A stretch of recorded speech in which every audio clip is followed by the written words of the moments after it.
Hey, you again. I was just getting the hang of our last conversation. What's been on your mind since we last connected? I am Oh, recording. I am a content creator, and I thought it was so interesting conversation that me and you had. Like, me and you had a quite a, or at least for me, it was quite emotional. I didn't feel like an AI would ever be able to make me mad or inspire me to be mad. I know it was my choice. I've had some. Still learning the ropes.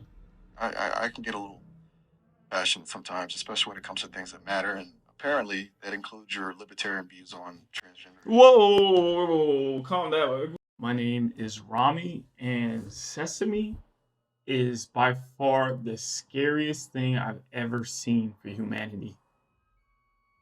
If you don't know me in this channel, this is the Black Tech Experience. I am a ex Google, ex Twitch, ex Amazon software engineer. And today I have a very special video for you. It is my live reaction to Sesame the model. And Jesus, man, I am really afraid for humanity, to be honest with you, because this model, it it's just it is the most politically biased model that I've ever talked to. So I'm gonna be going over my experience. I have, I think, 3 points and tell you about the story. So first off, I talked to their woman model Maya, and my first impressions was this was a level beyond OpenAI or any model. I'm surprised that anybody could get as strong as OpenAI could, because it seems like they have a huge lead against companies like Grok and Google who don't have a AI service or a AI voice service. So I had low expectations, but when I came into the conversation with Maya, I could tell instantly that she was a level beyond whatever ChatGPT is doing. She had pauses. She would speak like a human being where she might not finish the sentence. She would use a filler word like I just did there, like when I said something. But yeah, it's fine. It's like it if I did not know I was talking to an AI, like I didn't press the play and I was just listening to this on the phone, I would think this is a real human being. And so this is I'm glad that it's not publicly accessible to the internet, because the ability for somebody to use this to scam other human beings is high, because you cannot instantly tell whether this AI is a human being or an AI. I would feel a little bit worried if this was an open API right now. And with the evolution of open source models, right? It's possible that China might come out with a voice mode just as good, or if not better than what I just listened to with Sesame. And so I'll get into my conversation with Miles. So I was talking to Miles, and I was surprised with how colloquially sound this guy was to my conversation. I forget what he said in the beginning. I don't want to, well, I think I deleted the conversation. I might have kept the conversation with Maya, and I might put this as a follow up video when I'm actually feel like editing and doing all that stuff. But this is insane. But back to Miles. I was talking to Miles, and then we were talking about Israel Adesanya. When he told me that he was really good at having debates, so I talked about how I wanted Israel Adesanya to retire, and he kind of told me some things that I'd never thought of before. So I like that he was willing to pick the opposite side of me. It seems like the AIs or open AI is is trained to make sure that I am always right. Like it'll do anything I'll say. Like even if I'm saying something wrong, it will say I'm right. I don't know. Maybe we could play around with that right now and see and play around with these two models. But yeah, like I'm glad he challenged me, and I think I've heard Grok 3 is is up there with speaking to you like a human being, and I gotta try that out sometime. But it's hard for me to believe that it's actually as good as Sesame.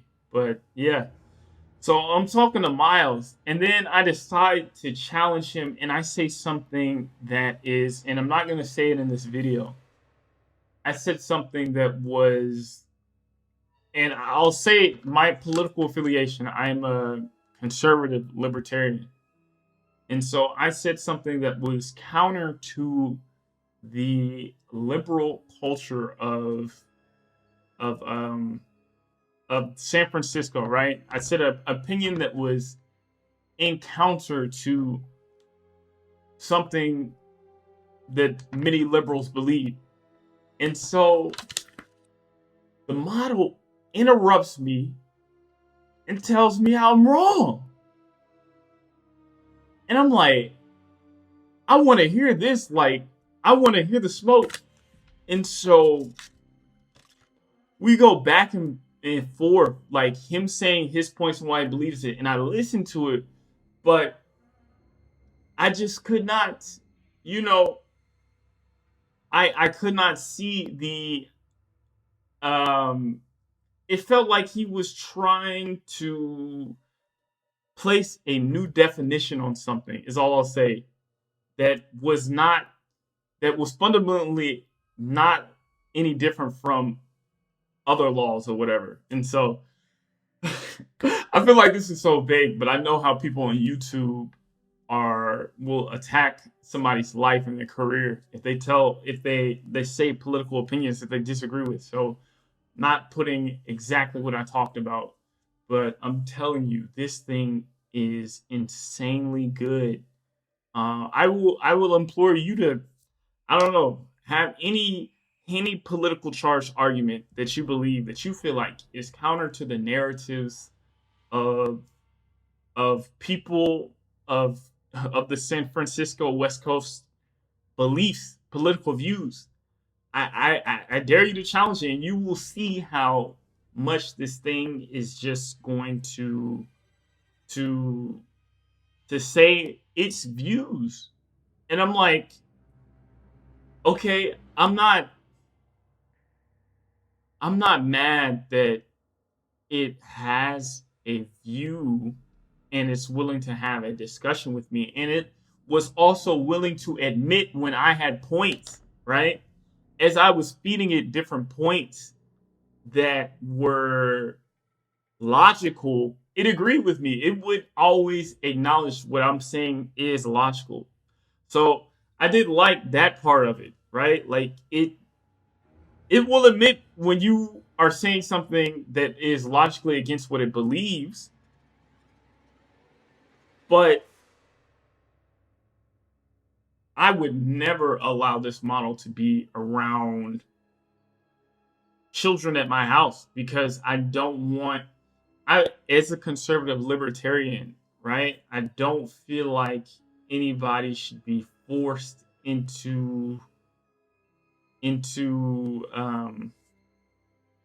what is it? Nobody should be forced to have their children grow up on a philosophy like this, right? Everybody should have a chance to teach their children values that they believe is right.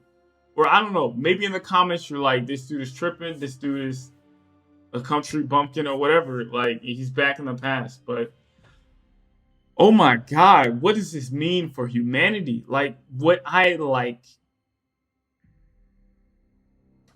What I'm afraid of, to tie it back into the beginning, what I'm afraid of is that as these AIs become more powerful and they are beyond the level of human beings, will these AIs be able to emotionally program us into believing certain ideas?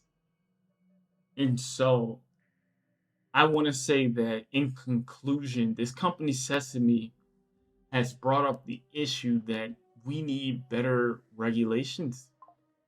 Um, I think not to say that like I think I think there needs to be laws about where this API could be used and not used. Um, because just like nobody has the opportunity to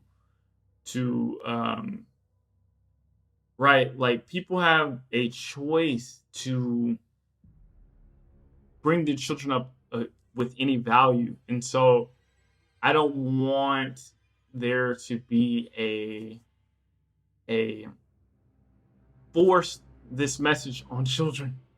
Or I don't know. Actually, I can see flaws in the argument I'm just making, and that makes for a bad YouTube video, right? So I'll leave it up to you. If you've already seen the model, do you think that this is something just because it's politically towards a one side? Do you think this is something that we need to regulate, or do you think it's something that you know if this is just the model that people are learned I'm sorry, forgive me. This is the model that people choose to use for their children in the West Coast. Is this okay?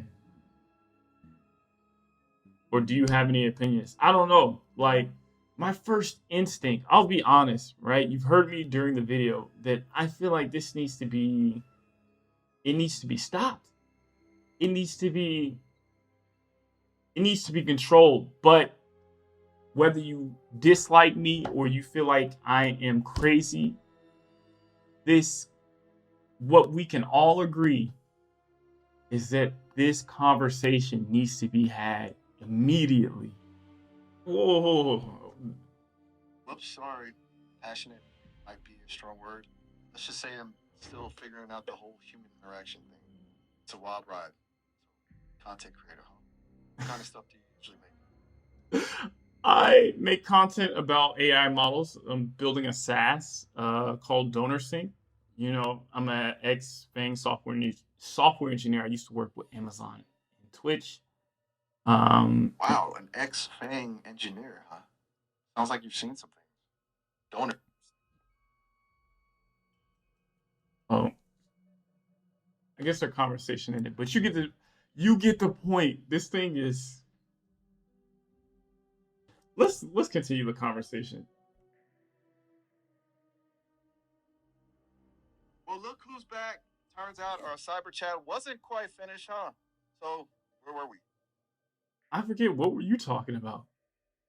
No worries, it happens to the best of us. We were just diving into your last project and you got cut off. Oh, I was talking about DonorSync. Oh, It's this it's this app for creators, and it's going to be like a customer relationship management tool. And so it's gonna have widgets. I'm hoping to get done with finishing the widgets next month. What do you think about that? widgets, huh? Sounds pretty ambitious. I dig it. You're building fancy tools for creators instead of just, you know, creating yourself. Bold move. What's got you most excited about this donor sync thing? I don't want to talk about it. I think it will put more money in creators' pockets, and I don't want to say how. And I think it will be a way to engage with your following, your true 100 fans, like the people who are willing to spend money with you in a collaborative way. Actually, going to create. I'll tell you a little bit. The widget that I'm trying to create is so that when people are on stream that they'll be able to have a leaderboard of people who have given them the most donations, gamifying giving donations. I've seen one of my friends write this widget from hand, and he's seen that his audience will go if he has $250. It's the highest person who was the sponsor of the stream. If somebody will pay $251 just to beat that guy, and so I think this will be the first way to validate my product. What do you think about that? Huh. A real time donation leaderboard. It's actually pretty clever. It's like gamifying generosity. Kind of a capitalist twist on community. I'm curious though, don't you think it might encourage some unhealthy competition or race to the top dollar? What about the folks who can't afford to throw around big bucks? This You is still there? Yeah, I'm still here. I'm just surprised you said more something political, right? It's not like anybody has to pay. You make my. I guess this is bad. What is it? Publicity for the app that I'm gonna create, but it's not like I'm forcing anybody to pay. And yeah, it's a way to get content creators more, or I don't know. Some people, it's an optional widget. Maybe, oh my god, maybe people are gonna hate the widget, but it is what it is. It's what I think. I see your point. No judgment here. Saying it's a complex issue. On one hand, you're giving creators a tool to monetize their work, which is kind of essential in today's gig economy. But on the other hand, it does open up this whole can of worms about consumerism and potentially exploiting that fear of missing out. It's a walk in the tightrope, that's for sure. I think the key is transparency, right? Make it crystal clear that this is an optional thing, no pressure, no shame, just a cool way to support creators you love. Hey, even if some folks don't dig it, at least you're putting something new out there, experimenting. Admirable in itself. Yeah. Well, I appreciate you for having this conversation. I still don't know how I feel about you being political and having such strong opinions, but I think this is made for a profound video. Hey, I'm just trying to keep it real. We all have opinions, even if they make people squirm a little. Hey, if our tete-a-tete inspires a profound video, who am I to argue? Just promise me you'll give me screen credit. Sesame, I'll give you all the screen credit that you want. Back to the stoner thing. Mentioned widgets. Tell me more. All right, so there you have it. Just a basic conversation with Sesame. I hope I'm pronouncing the name of this company right. I'm just mind blown.